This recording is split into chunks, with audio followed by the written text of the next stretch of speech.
Les séparations et divorces concerneraient aujourd'hui plus d'un couple sur deux. Parfois, cela se fait en bonne intelligence, alors qu'en d'autres situations, le couple parental se déchire. Alors, comment accompagner son adolescent pour qu'il traverse cette étape sans être durablement marqué? C'est ce que nous allons voir avec Hélène Boudier, médiatrice familiale au sein de l'AMSEA, et Quentin Brier, coordinateur éducatif au sein de la Maison des adolescents de Meuse, formateur en discipline positive et intervenant au sein de l'IRTS de Lorraine.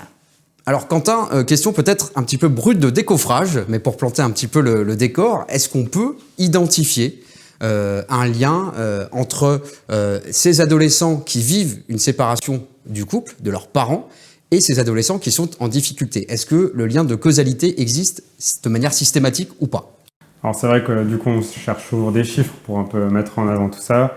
Malheureusement, des chiffres réels, c'est compliqué d'en détacher parce qu'il y a plein de facteurs qui rentrent en compte. Nous, ce qu'on observe de manière pragmatique sur la Maison des adolescents, c'est que la plupart des familles qu'on accompagne sur l'aspect parentalité sont des couples qui viennent de se séparer ou qui sont séparés depuis déjà quelques années et avec qui observent des difficultés avec leur adolescent.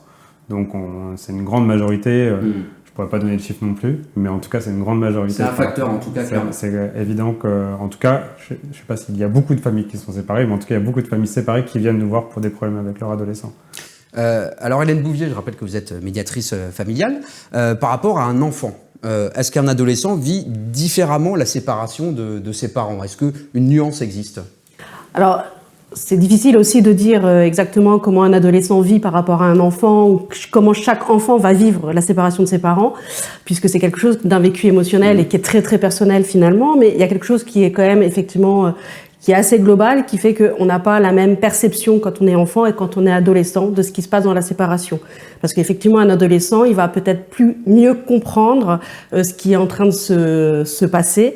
Il va peut-être avoir vécu et avoir compris les conflits qui se passent dans le couple. Et donc, effectivement, il y a une maturité que les petits n'ont pas, que les adolescents peuvent avoir. Et en tout cas, il y a une sorte de compréhension de la situation, ce qui ne veut pas dire que ça les met pas en colère, mais en tout cas, ce qui veut dire que voilà, on peut leur expliquer peut-être plus facilement. Il y a des mots qui peuvent être mis, et donc voilà, c'est plutôt en termes de compréhension, je dirais que ça se joue. Je reviens vers Quentin. Quand le couple parental envisage la séparation, est-ce qu'il y a une espèce de modus operandi? Est-ce qu'on peut effectuer une espèce de travail préparatoire auprès de son adolescent pour l'acclimater, si je puis dire, à la situation? Du coup, dans l'idéal, j'aurais envie de dire, il faut que les parents se concertent pour que l'annonce soit la plus facile possible, mais souvent la séparation elle arrive dans une crise qui est quand même assez massive, ce qui va faire que souvent l'annonce se fait par le biais d'un parent en premier lieu et ensuite un second parent. Alors il y a des familles qui nous sollicitent pour ce moment T, et ce qu'on invite à faire, c'est faire en sorte que ce moment soit un moment où l'adolescent se sent concerné, que ça soit pas une contrainte et que ça soit dans le quotidien et que ça se fasse un peu de manière naturelle, j'ai envie de dire, c'est-à-dire faut pas que ça vienne chambouler l'organisation de la journée et que ça se fasse de manière naturelle. Alors à savoir que derrière, il faut prévoir quand même un temps nécessaire pour débriefer et puis pour laisser le temps, savoir prévoir le fait que il y a des chances qu'il y ait une crise derrière, qu'il y ait peut-être un adolescent qui soit pas réceptif, qui décide de s'isoler. Évidemment que ce sera tout sauf agréable, sauf parfois où ça se passe très bien. Mais en tout cas, la plupart du temps, c'est quand même quelque chose d'assez difficile. Donc, est-ce qu'il y a un mode d'emploi pour l'annonce? Je pense pas, mais je pense que ça fait beaucoup de fois, je pense. Mais du coup, l'idée, c'est de vraiment concerner son adolescent dans l'annonce et faire en sorte que, on puisse être le plus franc et le plus simple possible avec ce qui se passe par rapport à tout ça. Quentin nous dit qu'il faut concerner l'adolescent, l'impliquer, je parle sous son contrôle. Quand la situation se passe, quand la situation de séparation se présente, on fait quoi? Qu'est-ce que vous préconiseriez? C'est l'adolescent qui va choisir vers quel parent il va aller, avec quel parent il va vivre, ou c'est le couple, l'ex-couple pour le coup, qui doit fixer sa ligne de conduite, sa marche à suivre? Alors, comme je disais tout à l'heure, par rapport aux petits-enfants qui n'ont pas cette compréhension, ou en tout cas qui ont moins de compréhension, l'adolescent, lui, il va être dans quelque chose, il va pouvoir comprendre, il va pouvoir en tout cas être assez mature pour exprimer. Ce qui est important surtout, c'est qu'on laisse l'adolescent pouvoir exprimer pourquoi il voudrait peut-être plus vivre chez son père ou plus vivre chez sa mère. Et en tout cas, surtout, ce qui paraît important, c'est que s'il y a un choix qui est fait, lui laisser l'opportunité de le dire, mais que ce soit pas au détriment de l'autre, qu'il ait bien conscience que ce soit pas, on lui demande pas de faire un choix au détriment de l'autre ou parce que on aime plus l'un que l'autre. L'adolescent, il va pouvoir exprimer. Après, il faut savoir qu'au moment de l'adolescence, c'est vrai que les enfants, enfin les adolescents, ils vont être notamment beaucoup avec leur père. C'est quelque chose qui est très important. Ils vont faire l'expérience de l'amitié. Adolescent ou adolescente ? Adolescent ou adolescente. Hein, donc c'est le groupe des pères qui va être très important. Et c'est vrai que potentiellement, l'adolescent, il va peut-être choisir de vivre avec le parent qui va lui permettre de garder, en tout cas, ce quotidien avec ses amis, ses repères, le même lycée, le même collège. Et c'est ça qui est important, en fait, c'est de prendre en compte qu'effectivement, il y a des choses qui sont très importantes pour l'adolescent, que ça va être déjà... l'adolescence est déjà une période de bouleversement, la séparation va rajouter du bouleversement et que, alors sans lui laisser forcément le choix, mais en tout cas c'est des choses qui vont devoir s'exprimer. Après il y a des possibilités, il y a des choses qui vont pouvoir se faire ou pas avec les parents. Alors bien sûr que c'est tout ça, ça va devoir être pris en compte. Je pense que les adolescents, en tout cas, il y a une conversation, une communication directe qui peut se faire sur les possibilités ou non les impossibilités et qu'avec ça, il y a des choix qui peuvent être faits. On essaie de procéder en bonne intelligence. Pour construire le cadre, ça me paraît essentiel et c'est ce qu'on expérimente à la maison des ados en expliquant qu'on va partir d'un choix premier qui va être à la fois celui de l'adolescent mais un choix raisonné pour que ça soit pas une contrainte pour l'ensemble de la famille. Donc je suis tout à fait d'accord avec ce que vous pouvez dire sur le fait que il va choisir l'aspect facilité, peut-être à proximité du lycée et à proximité des copains. Mais se dire aussi que cette première expérimentation, elle sera peut-être viable pour 2-3 mois. Enfin, être d'accord sur un point d'étape à faire au bout de 3 mois pour dire est-ce que c'est toujours une solution qui convient à tout le monde, en sachant très bien que d'expérience, nous, les adolescents, ils vont partir sur un premier fonctionnement et dès les premières difficultés qu'ils vont pouvoir rencontrer, ils vont demander à révolutionner tout ça en fantasmant la vie chez l'autre parent. Et c'est quelque chose qu'on observe souvent et donc il faut s'autoriser aussi d'y avoir ce petit retour en arrière par rapport au choix de l'ado et il faut l'accepter parce que je pense que c'est essentiel pour lui d'expérimenter la vie chez le papa, la vie chez le maman. Le couple se sépare, voilà, la situation se présente. Quel peut être le panel, j'ai envie de dire, de réaction chez l'adolescent face à ça ? Il y a pléthore de réactions. Maintenant, celle qu'on constate le plus, déjà, c'est l'incompréhension. Ensuite, ça va être l'aspect un peu la colère. Hein. Ça s'inscrit un peu comme dans le processus de deuil. De toute façon, on va retrouver un peu tout ce qui peut ressortir à ce niveau-là. Mais essentiellement la colère. Alors du coup, souvent, il y a un des parents qui va être pointé du doigt comme un peu le bouc émissaire et le porteur de faute. Ensuite, il peut y avoir la culpabilité. Ça peut arriver quand, par exemple, l'adolescent est souvent pointé du doigt en amont par rapport à des difficultés au niveau scolaire ou au niveau familial, et puis qu'il y a la séparation qui arrive en plus de ça. Alors, du coup, il peut se dire, je suis responsable de la séparation de mes parents. C'est ce qui est le plus difficile à travailler finalement pour nous quand l'adolescent est dans ce type de ressenti. Il y en a qui sont soulagés parce que ça peut faire des années qu'ils vivent un cauchemar à la maison à cause des cris et tout. Et ce qui fait que y a une sorte de soulagement. Après, il y a l'inquiétude évidemment aussi qui ressort parce que qu'est-ce que je connais ma vie. Ça fait 14 ans ou 15 ans que je vis avec mes parents. Qu'est-ce que va être le futur chez l'un, chez l'autre, c'est un peu une révolution. Donc, évidemment, l'inquiétude aussi est présente. Mais on retrouve un peu tout type de réaction finalement. Par contre, ce qui est intéressant, c'est surtout d'être à l'écoute de la réaction de son adolescent et de bien identifier et de faire identifier l'émotion par l'adolescent. C'est un bon point de départ pour essayer de l'accompagner au mieux dans ces situations-là. La transition est, j'ai envie de dire, toute trouvée. S'il y a un conflit lourd qui amène justement cette séparation, comment les parents peuvent-ils comme ça préserver au mieux, au maximum, en tout cas, l'adolescent ou l'adolescente, bien sûr? Je dirais déjà, c'est de préserver l'adolescent du conflit en fait parental, ne pas confondre en fait ce qui se passe dans la vie qui doit se réorganiser et le conflit qui est un conflit vraiment parental. Préserver en fait l'adolescent de ce qui est en train de se passer, c'est le préserver finalement des conflits. C'est-à-dire qu'effectivement, c'est de ne pas lui demander de prendre parti. Alors l'adolescent, il va être pour revenir un peu sur les réactions, il va être souvent dans des réactions contradictoires, c'est-à-dire que on veut aimer ses deux parents, mais en même temps, on va pouvoir peut-être à un moment donné vouloir prendre parti pour l'un par rapport envers l'autre. Donc il y a déjà plein d'émotions qui sont contradictoires que l'adolescent va vivre, et donc du coup, il faut l'épargner en fait du conflit. Alors je parlais tout à l'heure de communication directe. Je pense qu'on peut exprimer les choses. Et l'adolescent, il est en capacité d'entendre que le parent est en conflit, que c'est compliqué aussi pour eux, que c'est une réorganisation pour tout le monde. Enfin voilà, on peut exprimer aussi les difficultés, mais par contre, c'est le conflit ouvert, vouloir voilà, faire le choix effectivement de l'un envers l'autre. C'est de trouver d'autres lieux, en tout cas, que celui de parler avec l'adolescent. C'est aussi faire en sorte de ne pas rendre l'adolescent finalement confident d'un des deux parents, parce que c'est aussi une des facilités. Finalement, on se dit bah oui, il est grand, donc du coup, il est en capacité lui de comprendre. Ça entraverait la neutralité, quoi. Bah en fait, ça lui demanderait effectivement déjà d'avoir une posture qu'il ne doit pas avoir. On lui demande d'avoir des responsabilités qu'il ne doit pas avoir, l'adolescent, une charge émotionnelle, voilà. C'est ça qui est difficile, c'est-à-dire qu'à un moment donné, déjà l'adolescence, je le reviens, mais c'est beaucoup de bouleversements, et là du coup, l'adolescent, il va peut-être se retrouver déjà dans le monde des adultes plus rapidement que prévu, et donc il faut un peu l'épargner de ça en fait. Ce n'est pas un adulte, ce n'est pas un parent, il faut aussi accepter que lui soit en retrait par rapport à ça.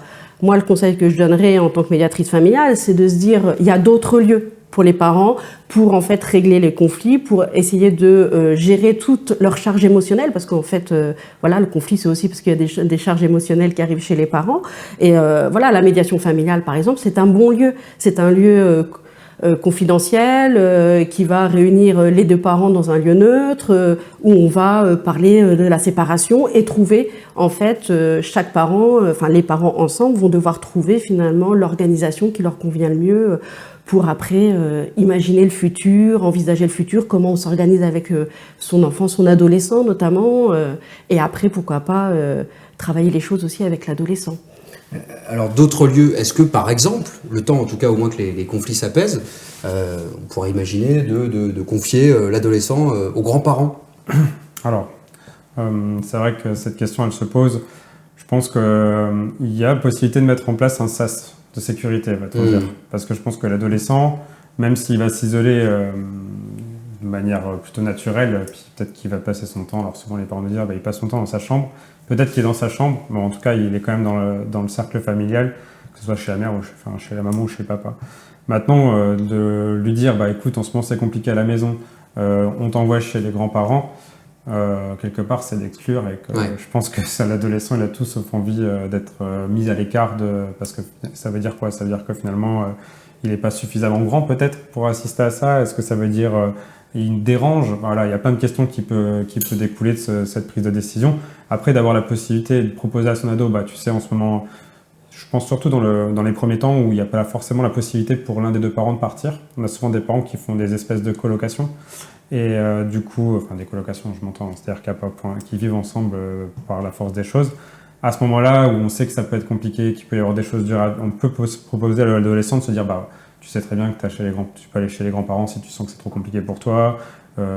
Après, voilà, sache que ta place est toujours ici et que si tu veux rester, il n'y a pas de problème. Mais il y a cette possibilité-là, il y a cette option.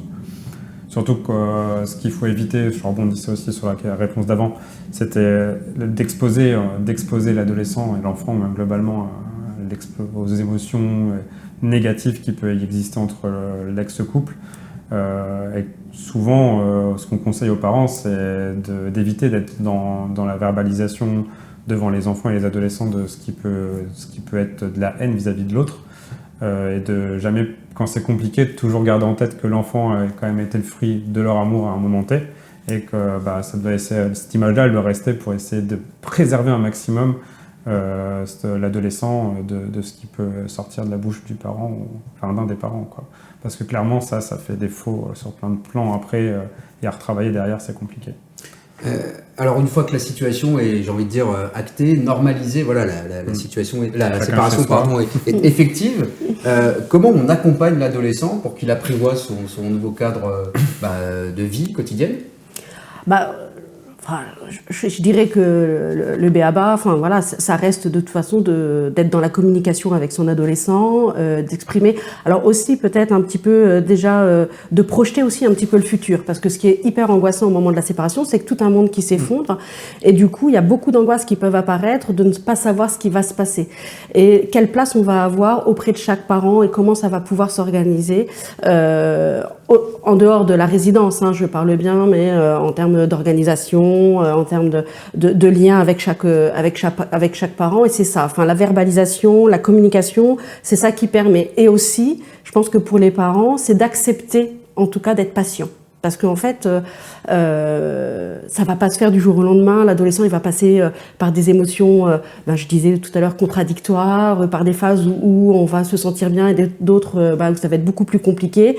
Des crises, effectivement, alors on parlait de colère, mais en fait, la colère, elle va s'exprimer de façon extrêmement différente. Ça peut être, effectivement, on va se dire, il va crier. Donc là, on voit qu'il est en colère, l'adolescent, parce qu'il va être dans l'affrontement. Il va verbaliser. Mais il y a d'autres adolescents, la colère, elle peut s'exprimer de façon complètement haute. C'est-à-dire, il peut y avoir un désinvestissement scolaire, il peut y avoir un repli sur soi, et ça peut être des manifestations finalement de colère et de difficulté. Je pense que voilà, il faut que le parent il soit vigilant à ce que l'adolescent est en train de vivre, au comportement qu'il peut adopter, et après c'est d'accepter. En fait, le parent, c'est difficile, je le dis pas, mais c'est d'accepter que ça se fasse pas, que en tout cas le temps de l'adolescent, c'est pas le temps des parents. C'est pas parce que les parents, eux, ils ont acté la séparation et que les choses se sont mises en place et que eux, ils reconstruisent quelque chose, que l'adolescent, ça va aller aussi vite qu'eux. Et c'est ça qui est important, c'est de faire l'expérience et de se dire voilà, ça va être un peu compliqué, on va l'accompagner dans ça et qu'il n'y ait pas de jugement, parce que ça c'est aussi destructeur en fait, le jugement du parent parce que on n'est pas comme il faudrait. Donc voilà, pour moi en tout cas, le maître mot, ça serait vraiment la communication. Surtout que la séparation, je rebondis, je suis désolé, c'est un traumatisme qui est unique et qui est commun à toute la famille.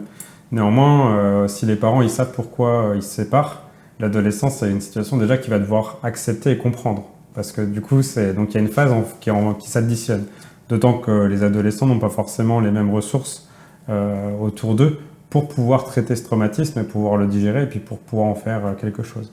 Donc d'autant, c'est ce qui vient un peu en mettre aussi en lumière cette histoire de temps, cette temporalité qui va être complètement différente entre les parents et l'adolescent, et puis l'enfant aussi. Parce qu'il va avoir besoin déjà de trouver des appuis autour de lui pour pouvoir ne serait-ce qu'en parler. Parfois, alors déjà qu'ils ne verbalisent pas en famille, bon ça j'ai envie de dire c'est quelque chose d'assez commun, mais parfois il y a des adolescents qui ne le verbalisent pas du tout sur l'extérieur parce qu'ils le vivent comme une honte ou comme quelque chose, même si on peut dire, le divorce et les séparations ça s'est démocratisé maintenant, c'est quand même pour certains adolescents une honte de se dire que les parents sont séparés. Donc il y a tout ce travail-là déjà de digestion et puis ensuite de se dire c'est bon, j'ai la possibilité d'en discuter avec telle personne, pour après peut-être imaginer en parler avec sa mère ou avec son père, parce que c'est quelque chose qui parfois peut être évité aussi par l'adolescent. Et tout à l'heure on parlait de communication, c'est vrai que la plupart du temps les premières communications elles se font pas forcément de manière verbale. On essaie de chercher des biais aussi par l'écrit, par une communication, on favorise les SMS, des choses comme ça, parfois pour faciliter les choses, quoi. Est-ce que la situation est plus compliquée, situation de séparation, pour la maman ou pour le papa, ou est-ce que ça fait longtemps qu'on a dépassé ce genre de considération? Est-ce que ça appartient au passé? Du coup, on avait déjà abordé la question, c'est vrai, dans une émission précédente, c'est pour parents tout va bien. Je pense qu'on peut se dire on s'éloigne de cette représentation pour la simple et bonne raison que c'est difficile pour l'un comme pour l'autre. Parce que maintenant, que ce soit homme ou femme, on est tous dans des vies actives. Et que ce qui va faire aussi la difficulté, c'est que le temps qui nous est dédié en tant qu'adulte, et donc après le boulot, va falloir qu'on l'optimise pour pouvoir organiser la vie de famille. Alors ce qu'on devait faire à deux, on doit le faire seul. Peut-être une semaine sur deux, peut-être tous les 15 jours, mais c'est notre organisation. Donc je pense que la vie comme parent solo est difficile de par sa densité finalement. Et alors dire que c'est plus difficile pour l'un comme pour l'autre, il n'y a pas de vérité par rapport à ça. Je pense que c'est quelque chose de dur à organiser et dur à vivre pour l'un comme pour l'autre. Donc c'est pour ça qu'on avait fait tout un épisode là-dessus, parce que c'est important aussi de trouver des ressources à ce moment-là quand on est seul face à ses ados, ses enfants, et face à ses nouvelles responsabilités et puis son nouveau rythme de vie, quoi. De la même façon, est-ce qu'on observe des difficultés supplémentaires dans le cadre des familles recomposées? Est-ce que c'est plus difficile pour un adolescent d'y trouver sa place, tout simplement? En fait, ça rajoute en tout cas de la difficulté. En tout cas, ça questionne d'autant plus l'adolescent sur la place qu'il peut avoir et sur la place qu'il va avoir et sur sa légitimité à être auprès de son parent qui reconstruit quelque chose. Il y a aussi, voilà, c'est une personne nouvelle, peut-être avec d'autres enfants déjà, qui arrive dans un fonctionnement qui existait déjà. Et donc du coup, l'adolescent, il va peut-être avoir effectivement plus de difficultés à accepter de nouvelles règles, parce qu'en fait, il n'y a pas forcément les mêmes règles, voilà, qui sont mises en place, une nouvelle autorité, un sentiment aussi peut-être de délaissement qui pourrait arriver parce que en fait le parent va devoir s'occuper d'enfants peut-être parfois plus petits, ou parce qu'il y a un nouveau bébé qui arrive, et donc du coup un sentiment un petit peu de plus avoir vraiment cette place, d'être manqué d'intérêt pour le parent, et donc du coup voilà, ça peut rajouter en tout cas, puisqu'il faut faire avec des règles différentes, il faut réorganiser quelque chose, il faut réinventer finalement un quotidien qui était déjà parfois difficile, qui avait été difficile à mettre en place, à trouver. Donc c'est tout un équilibre finalement qui s'ébranle et qu'il va falloir retrouver.